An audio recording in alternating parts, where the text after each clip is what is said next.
Hello, everybody. Welcome back to the SOM TV podcast. My name is Jason Wise. Honored to have you listening. On today's episode, I'm going to speak with second generation in the wine business, Grace Corison, over at Corison Wine.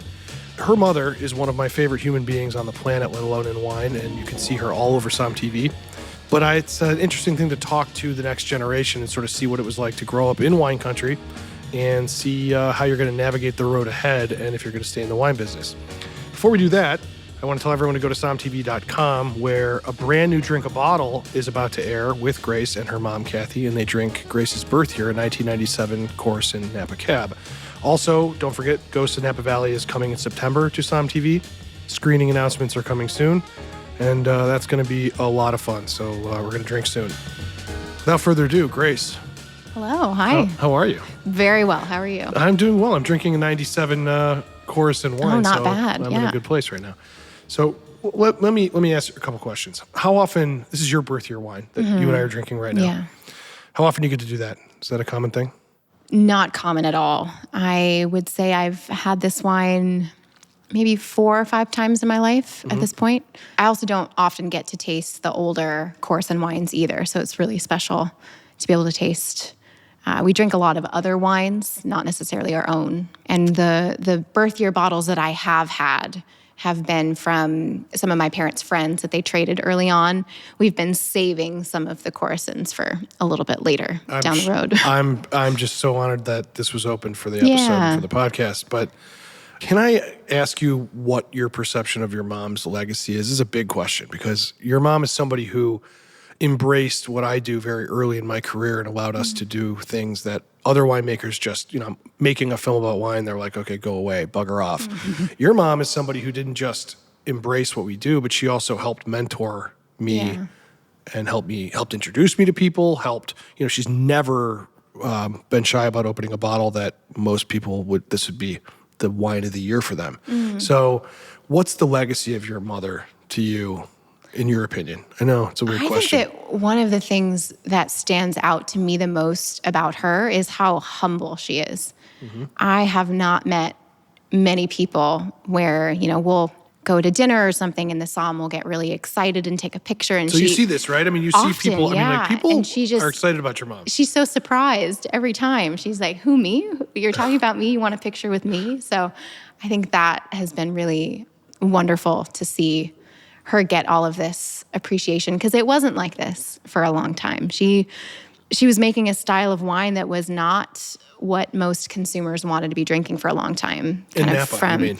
Yeah, and just consumers all over, but the style of Napa wines got pretty far away from the style that she likes to make and has been making since '87. So I think the amount of attention she's gotten in the past 10 plus years has been a long time coming in a lot of ways. And I think it surprises her even more because of it. Did your mom ever want to go? I assume you're talking about these kind of big, fruity, giant fruit bomb type wines, Parkhurst type stuff. Yeah. Did she ever try any of those wines that you're aware of? Try to make, you mean? Yeah. No. This is the style that was happening when she got here in '75. And when she was tasting the wines of the world and getting inspired, it was the lower alcohol table wines that were really high in natural acidity. So she really never changed her winemaking style. And I think that coming back to Napa, that was one of the things that stood out so much because, you look at the history of a winery and maybe they've had a couple different winemakers, maybe they've just had a winemaker that went along with the trends. And it's a lot more challenging to predict what you're going to get if you buy a bottle from, the late 90s or early 2000s without knowing who was making that wine. It can be a little bit harder to figure out what exactly they were going for. So for me, her consistency throughout every vintage she's made for Corison is really incredible and really unique, I think, in Napa. I think it was probably very hard at certain times not to go, this is the wine that's selling, this is the wine I need to make. I mean, I really admire, people don't see this about the wine business, but you have to hang in there. You really have got to weather a lot of storms. So this brings me to my next question. Are you going to go into your mom's business? You are Yes, I am fully committed. I've been working with her for almost the past 5 years at this point. Wasn't initially committed, was mostly just trying to learn as much as I could and just taking advantage of time being home. But You're trained as an actress or an actor, yes, right? yeah, Okay. yeah. I went to school for theater. I got a degree in acting from Syracuse University, and then I moved to New York City and then got involved in restaurants, actually. So I was working at Union Square Cafe before. The real acting life. Yeah, exactly. Trust me. And then I kind of fell in love with the hospitality aspect of restaurants. I don't miss the schedule, but being able to learn so much about wine in a place like New York is very different from Napa, because Napa, growing up here, a lot of people drink Napa wines, whereas in New York, they get so many of the wines that don't quite make it to California sometimes. So there's a lot of French wine, a lot of Italian wine. Yeah, just wines of the world. So it was really, really special to have that opportunity to be able to taste just a little bit of everything at that point. Do you feel pressure to take this business over, or do you look at it and go, it's a hell of a lot easier than acting? Or is this, this was the path you think you were supposed to take? And I think I came around to that. I don't think that growing up here, I ever envisioned myself doing what my parents did. I think growing up, every kid is asked, okay, so what do you want to be? What do you want to do when you grow up? And making wine was never something that I thought about. And so I kind of had to go and do my own thing, but there was never any kind of pressure. The first time any of this was brought up was back in 2018, I believe. And my dad and mom came to New York because both my sister and I were living there at the time, and just So sat down to have a 21. meeting. You're like 21 then. Okay. Exactly. Right. Okay. So you can just drink. No, I was a little older than that. Okay. I had been living in the city for a couple years after college, and that was the first time that they kind of sat down and had the conversation of, okay, trying to get a little bit of a sense of, is there any interest from either of you in this business? Did they slide a piece of paper with an amount on it? They're like, open No, it, tax-free. no. What do you think? No, No, I've seen their taxes. But the whole point of the conversation was, okay, we're going to be making different business decisions based on if either one of you want to come back and be part of the business. And then if you're not, that will be helpful to know now, because instead of maybe instead of trying to acquire more vineyards, maybe they would kind of pare back and then maybe only make wine from the vineyards we own and make little changes like that. So in that meeting, my sister and I were kind of like, oh, well, hadn't really thought about it, but very interested. I think initially I came at it from the perspective of a family business, because there's something so special about that, and a really unique opportunity to be able to learn that way and carry on whatever has been happening since then. And then the wine part kind of came second for me while I was still living in New York.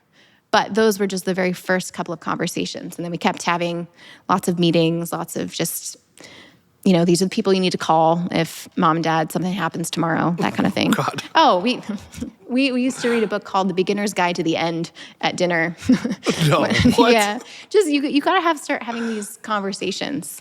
I think that when you don't is where you can have some problems. That's fair. You do want to be prepared, but it's also Yes. a great technique of your mom to make sure that you join the wine business, the family. Exactly. Like, tomorrow, a tree is gonna Could fall who on knows? me. Yeah, but it's interesting. A lot of this actually came from my dad. I think my mom was too nervous. I think she was just never wanted there to be any Your kind of father's pressure. an engineer by trade. And he's Greek. He's just, a Greek engineer. Yeah, and no, you don't even need to know anything else. I don't. Yeah, I'm afraid to touch that. Yeah. Get myself in trouble. Needless to say, he felt comfortable having the conversation. I think my mom was a little bit more, don't want to pressure them into it, because it wasn't easy for them for a long time. So I think she's never wanted that on her kids unless that's exactly what we wanted to do.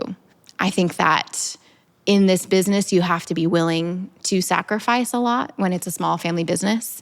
And I know they both have in a lot of aspects. So it's a lot to ask of somebody just outright, I think. For sure. But being able to come back into that has been really wonderful. Well, if you drive down Napa, and I know that people listen to this podcast, I'm always harping on that Napa is losing its identity a bit. And I don't mean to be mean about this, but it is a sad thing for me because even 13, 14 years ago when I started coming here for filming, it was a place that was very different than it is now. I mean, now I'm going to hyperbole speak here, but it's kind of like, you drive down Vegas and you drive in Vegas down the strip and there's these giant casinos and they're all owned by 3 or 4 companies. Yes. And it's similar here. You guys are a complete outlier because there are a lot of family vineyards. There's like Dariush and others, but they came in with money and started a vineyard. Yeah. Your mom came here with no money, fresh out of UC Davis. We've told her story on Som TV in the Verticals episode. And now she has a tremendous operation here. She's earned it, every ounce of it. So it's a very rare thing. Mathiasons are similar to you guys, in my opinion. And there are others. But you're kind of a rare, it's like a unicorn breeding with like a dragon. They're not common. Yeah. Kind of a thing. So I guess before I ask what it was like to grow up amongst winemakers' kids, what are your thoughts on the way Napa's going? Because I would assume in years, it may not be next year, it may not be in 10, you're going to get some serious pressure to sell this place. And you're going to look at what it's like to have a yacht in Capri and think, well, that would be nice, wouldn't it? So how do you, I'm just curious, what are your thoughts? I mean, well, my mom is the most stubborn person I've ever met. And that is very genetic. So I think sometimes, we always text each other articles. Someone else. Is that one other person in Texas that's stubborn as your mom? Okay, keep going. Yeah. But the more places sell, either places as small as we are or even the big ones, everything's getting consolidated. And I think that they're losing some of the identity that they had. And it's interesting going around and tasting at these places because they buy the history too. They buy the stories. They buy everything. And it's kind of surreal, I think, to go to some of these places and hear all of this beautiful history, but the people aren't there anymore. It's completely different than it was. So I think that sometimes the more that happens, the more places like us dig our heels in a little bit more because it makes you really take a step back and value what you have. And the reason we've been able to do this for so long is because we've stayed so small. We only do 2,500 cases. That's so small for Napa, but it's a size that we can do ourselves, and we can do the farming and the winemaking and then have a hand in everything. Financially float above water, which is tremendous. Yeah, and it took a long time. Oh, but, I'm sure. I can only imagine. The sleepless nights, not just because it was worry, but because you were working for your mom. I mean, I can only imagine. So when growing up, so your plan is, I'm going to hold on to this thing, or else my mother will haunt me for the rest of my life. Exactly. No, I think one of the things that changed for me was actually traveling elsewhere to other wine countries and just meeting people in this industry, particularly next generation. Because being able to listen to their stories it's almost like eras with every new generation that comes through a winery. They all have their own mark, but there's this line of consistency throughout it. The Eras Tour, Grace's version? Exactly. Type of thing? Yeah. That's bad. You got it. I have an 11-year-old daughter. I'm sorry. That's a really bad joke. No. Exactly. Yeah, it's really bad. It's exactly the same as Taylor Swift. Said somebody just turned this podcast off right now, and I said that. Okay. It's exactly the same as Taylor Swift. No, but you're absolutely right. You see that through line, and it keeps you realizing what you have. And keeps you grounded in a way that I think living in a place like this, it's easy to kind of get washed up in all of the glitz and glam in a way. I think Napa has changed a lot since I've been living here. It really has. And it appeals to all sorts of different people. I think you can still find all of the different things here. It's just sometimes harder. Well, so I live in Los Angeles, and there's the literal celebrity aspect. You'll be at the gas station, and you're like, oh my God, that's, I don't know, some rapper or something. You recognize, and you're like, I can't, what the hell? So that does happen. But in Washington, D.C., they have this thing where you see the celebrity faction out there is politicians. And I don't think what people notice or realize is that out here, winemakers they're celebrities. I mean, and if you see, I don't know who to call out, but if you're like at a restaurant and Andy Beckstoffer or some Yeah. buddies in the corner. You're like, that's Andy Beckstoffer. So I don't know why I called him out of anybody. But the point is, I'm wondering what it's like to grow up in Napa, in Sonoma, in these places where your parents they loom large. And I know that your mom it's recent success, but it's also your mom was not nobody when you were in high school. So I'm curious, what's it like? Do you look at other winemakers' kids and you guys are like in a special club? What's it like to, do you know what I'm saying though? I mean, Yeah, it's interesting. I think that none of that was really on my radar, even all the way up through high school. Because we've always been really small, and I think for a long time stayed a little bit under the radar. So you wanted to, like, when you see like the Mondavi kids, you want to kick their ass in a sport. Is that what it is? All. No? I think it's actually been really interesting to start to meet people. You're so nice. I'm trying to I'm like, come on, give me something. No, growing up in here, I went to school with a lot of, winemakers' kids, but nobody who is involved in any way. I think that my sister and my upbringing at the winery was a little bit more unique in terms of just, we kind of lived here a lot. We did our homework here. We worked bottling, harvest. We did somehow manage to leave before the 2-hour-long cleanup at the end of the day, which was probably really nice at the time. But I don't think it was until I came back as an adult and started meeting people of my generation, roughly, who were interested in wine, specifically on the production side. Because in New York, I was surrounded by a lot of people working in wine and loving wine, but not ones who saw that and said, oh, I want to be a part of the very beginning of it. So that's been one of my favorite parts, I think, is just being able to talk to like-minded people and second, third generations. And it's a unique process because there are a lot of challenges, but a lot of opportunities that come with it. The way I look at it is my parents did all of the legwork.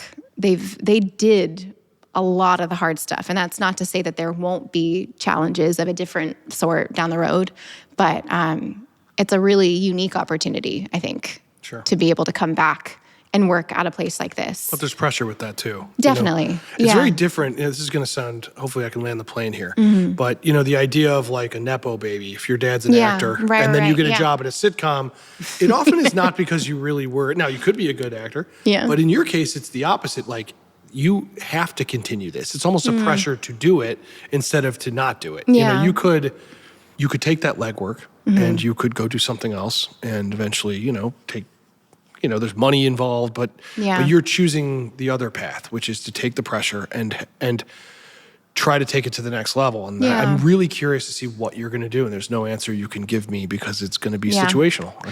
And I think the thing that changed for me was falling in love with wine and also just loving what they've built. I don't think my mom would have even wanted me to come back if I hadn't decided that it was something that I wanted to do. Because fast forward however many years, it'll be me and maybe my sister. She's not really sure quite yet, but I think is very interested in the possibility of working here. You have to want to do this. You have to want. Relentless. Yeah. It's relentless. It is such a crazy business that is very different from a lot of other walks of life. And my mom always says that you have to be a little crazy to get involved in this. Or the most stubborn person you know.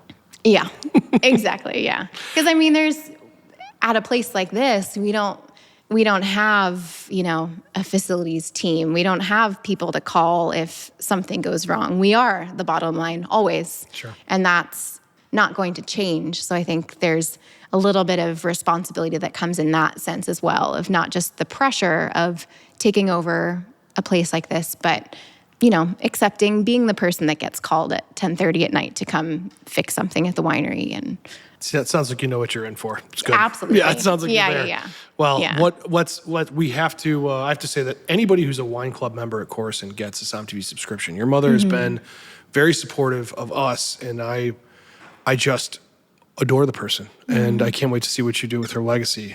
She's got a lot left, though, so don't be ready yet. Yeah. What should we plug? What should people drink from Corison Winery that are listening right now? I would say that we are pouring the 2019 right now and loving it. Okay, cabs and your... Yeah, so we'll always talk about Cabernet when it comes to Corison. We play around with other things, but we do 100% Cabernet Sauvignon, which is pretty rare in the Valley to not blend at all between varietals. But the 2019 is such a pretty and approachable vintage, just really early on. But it's also had just a little bit of time to, settle out in the bottle. It's just integrated a little bit more than it would have when it was first released. And it's a blend of vineyards all in St. Helena. So it's a very small area of the world. I think it's a really, really beautiful representation of the style of wine that she loves and that she wants to make. Well, I'll even take it one step further. So if you're listening, you should go to Corison. What's the website for people to know? Corison.com. Corison.com. Yeah. So this wine is the kind of wine that was made, around the Judgment of Paris time, pre that time, and it hasn't changed. So if you want to try kind of this low intervention, lower alcohol cabs that are very difficult to find almost anywhere in the world, let alone in California, this is one of the last wineries. And there's a reason a lot of wine professionals are obsessed with your wines, because they are that style that is not easy to find anymore. Yeah. So, well, it's an honor to have you on. I really appreciate it. Yeah, and, thanks for having me. Oh my God, of course. I hope to interview you in 25, 30 years. See what's happening. Your mom's yelling at us from the corner. Yeah. She will be. Well, I want to thank everybody for listening. Definitely go to Corison.com, pick up some wines there. And subscribe to Sound TV, where you can watch Grace and her mom drink Grace's birth year, the 97. And obviously the Ghost film is coming in September to Sound TV. And we are so excited for that to finally come. SoundTV.com. All right, drink something nice, hopefully a 97 Corison, and be safe. Talk soon.